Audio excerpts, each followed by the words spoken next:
Hi friends, Sonali पात्र 9 channel को आपण मानक स्वागत। आज आम बनैबा सुखुआ तरकारी।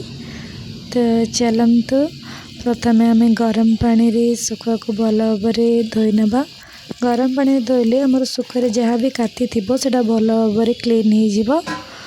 तो मु गरम पानी यूज कली तापर याको भल भाव धोई नबा।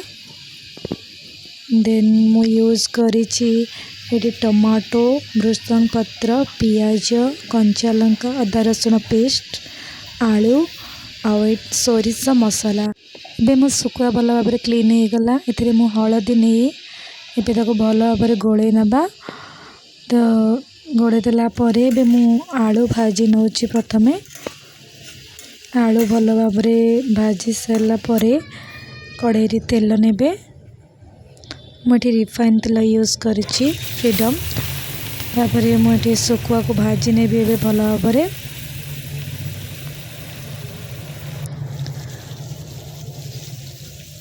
सुखुआ को भल से भाजी नेबे। देखंतु सुखुआ भल भाव भाजी गला। एबे मु किछि सोरिष तेल नेली, सेतिरे अल्प टिके जीरा नेबे।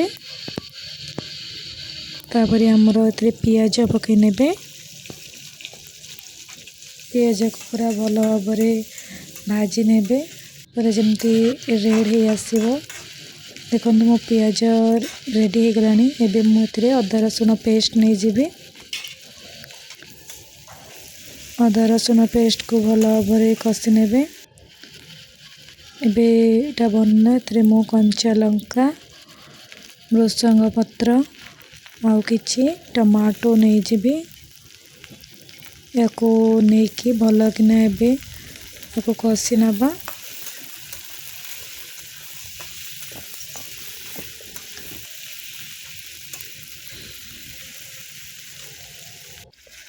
मसाला एबे भल भाव हो गलानी। एबे आमे एथिरे हळदी गुंड,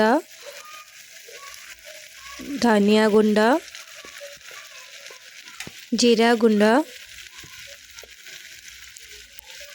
चिकन मसला, लूण स्वाद अनुसार देबे।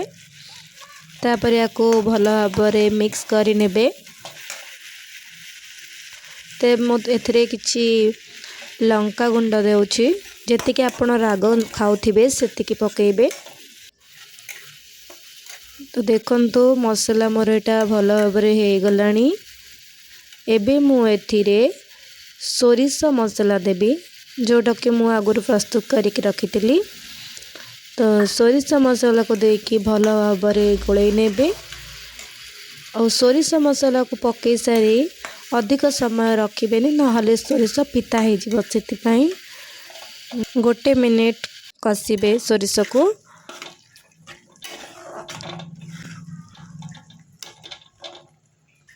देखो सोरिष मसला आमर भल भाव कषि हो गलानी। एबे मु एथिरे पानी दे देबी। आपण जेतिकी झोल खाइबे से अनुसार पानी देबे। पानी रो क्वांटिटी कम रहिले अधिक टेस्टी लागबो। देखंतु मु एतिकी पानी दे देली। तो एथिरे मु एबे भाजी के रखिथिबा आलू को ऐड करि नेली। एबे मु आपको किछि समय घोड़े देबी फुटिबा पाई। देखंतु झोल एबे भल भाव फुटी गलानी। एबे मु एथिरे सुखुआ को दे देबी, जोटा कि मु आगुर भाजी की रखिथिली।